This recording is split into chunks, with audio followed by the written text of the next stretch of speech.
Hi, I'm Laura, this is Domino, and today I'll be telling you traits of bad storytelling I'm actually trash for. Why are you always attacking Garfield? What has he ever done to you?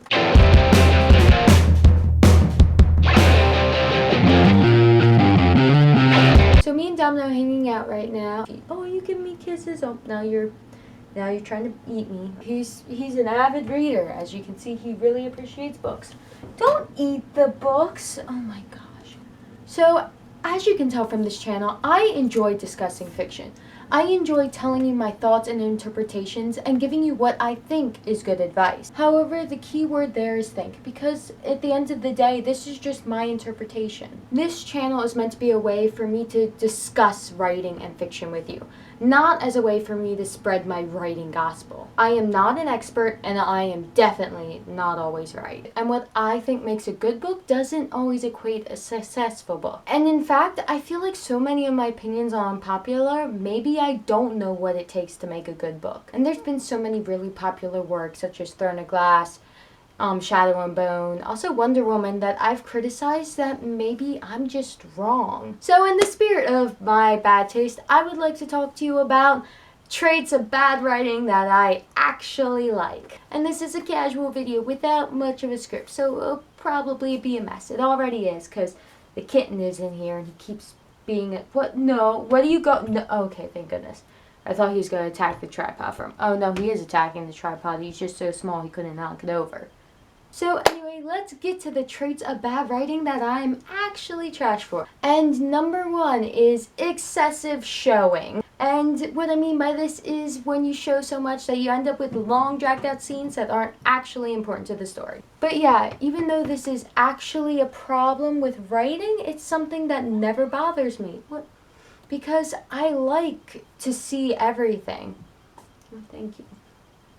And I actually enjoy the excessive showing. When it comes to showing versus telling, there's a good balance that is recommended when you're writing. However, I have this thing where I'm excessively in love with showing.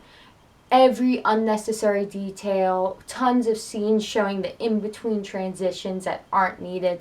I like them. I don't like when scenes cut out short and the characters are still talking and stuff. I'm not a super big fan of summarizing things. I want to be shown everything. And this results in long dragged out scenes that aren't actually important to the story. So if you're writing a book and you have excessive showing, you should fix that. But if you don't, I probably will still like it. If not like it more, because I have a problem. Anyway, number two is mood whiplash.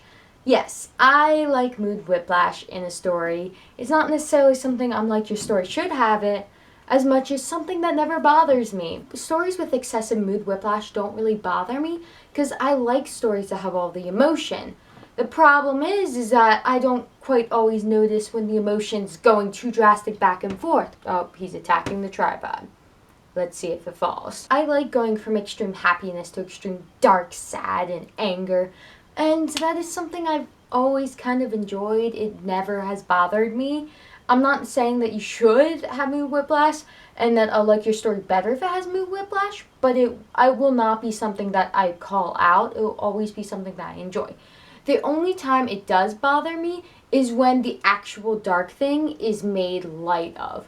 So I read a story where these characters are in this dark, scary place, and one of them falls into the ashes of people killed by aliens, and it's played for comedy. Like, the characters were scared and horrified, but then they're like, haha, that joke's on you. And it was supposed to be funny to the reader. And I'm just reading this like, why are you making a joke of this? Are you afraid to take yourself seriously? But yeah, and a good example of mood whiplash, I'm not going to be giving book examples because I don't want to call people out by giving them backhanded compliments. But a good example of this is from my favorite Disney movie, Hercules.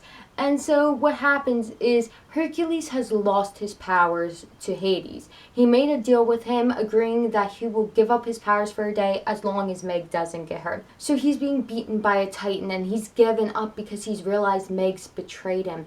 But finally, Phil comes and gives him the confidence, and he outsmarts the Titan and defeats it. However, as the Titan falls to its death, a pillar falls towards Hercules. But Meg pushes him out of the way, sacrificing herself and getting crushed by a giant stone pillar in order to save him, which results in Hercules getting his powers back, and he saves Meg, the love of his life, but she is dying. However, he can't stay by her side, because he must rush to Olympus to save the gods from the rest of the Titans and Hades. And then it turns into a comedy where they beat up the Titans, there's jokes, Hades' hair gets blown out, and he's like, oh, my hair is out. And it's all fun and games. Hercules high-fives his dad, and then Hades is like, you may have beat me, but I have someone who's dying to see you. And then Hercules remembers that his girlfriend is dying, and Hercules rushes on Pegasus back to her. She's dying with Phil holding her hand, and just before he gets to her, she dies. He doesn't even get to tell her goodbye. And it's very, extreme mood whiplash, because it goes from dark and serious with Meg, and then it goes to fun with defeating the Titans on Mountain Olympus. So it's very extreme. And it's not really good writing, but it's never bothered me. And even since it's been pointed out, it still doesn't bother me. But yeah, so mood whiplash, another thing that you shouldn't do, but I still like. Anyway, number 3, I like excessive dialogue tags. That kind of goes with showing, but I thought I'd point it out because that was the one thing that I never realized I did until I took a creative writing class, and my professor was like, stop this.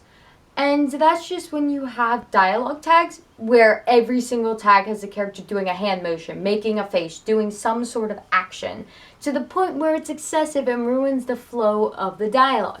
That's never bothered me, but I need to stop it. So yeah. Moving on to the next one. Number 4, I like ham. I don't mean the meat, but I like that too. What I mean is I like dramatic characters. Characters with big personalities who are fun and showy. I enjoy ham in all senses. I enjoy hammy villains who are super dramatic and feel like they can break out into a Disney villain song. I enjoy your protagonist falling to their knees and screaming to the sky in anger. I like the cheesy romance where they're like, I love you dramatically just before they go off into battle.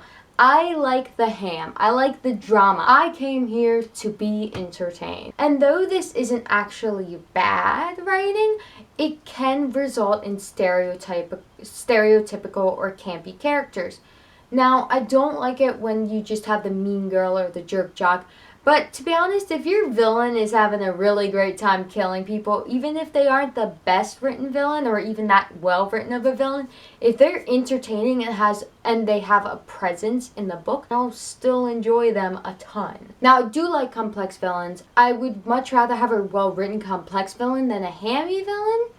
But if your villain's hammy, I'm not going to be crying about how terrible they are. I'll probably still really like them and have tons of fun reading about them. But yeah, I like hammy characters and hammy stories because they're really memorable and fun, even if they aren't always the best written. Number 4, I like excessive violence and unnecessary fights. Oh, why you gotta be violent? I didn't mean in real life. So the thing is, every fight scene in your book should serve a purpose to the plot. However, if it doesn't, I'm still gonna enjoy it. But the truth is, I love action and fighting scenes. So if you write one that's well written but doesn't necessarily need to be there for the overarching plot, I probably will still really like it, and it'll probably only make me like the book more, even if it's technically bad writing, because you shouldn't have it in there, but I like it, so you have more things I like in the books, I like it more. But yeah. That's one issue I had with my original drafts of stories, is that there were tons of action and fighting scenes that weren't necessary. You see, these things, though, I'm just saying, all these bad storytelling and writing things, I try not to do them in my stories. I'm trying to get over them. But as a reader, I still like them. But yeah, I like tons of violence and excessive fight. So, for number 5, I like the unlikable protagonist. Because I know flawed protagonist is good writing, but unlikable is usually considered bad writing. Because even though a lot of classics and stuff like that have unlikable protagonists, when it comes to books where you want a big audience, like fantasy, sci-fi, you want a protagonist people like and will root for, but I like unlikable protagonists, so that's unpopular. I don't think it's necessarily bad writing, but it is not the best advice if you want tons of people to like your book, so Yeah, I like a protagonist who's flawed, who I'm like, you're an idiot. But the only catch to this is I want the rest of the characters in the book and the book itself to acknowledge that the protagonist is flawed and screwing up. I hate it when a character is bad and screws up and the book acts like they're perfect, and then anyone who's like, hey, you messed up here is considered bad. I hate that. But when the protagonist messed up, everyone acknowledges they messed up, and the protagonist knows they messed up or doesn't know they messed up, but the book at least knows the protagonist messed up, and even if the protagonist is not self-aware enough, everyone else is. It's not like the reader doesn't know. I like that. I like flawed characters, I like messed up characters, and sometimes I like unlikable characters, which I guess makes them likable, so that's contradictory. But yeah, that's number 5. I like an unlikable protagonist. Anyway, thanks for watching. I'm gonna go cuddle my kitten who's trying to eat me right now. And if there's any traits of bad writing you don't like, feel free to tell me them down below. Why are you attacking a knob? What you go do? What you go do? What you go do? You go get the flamingo? But yeah, thank you for watching, and I'll see you later, kitten.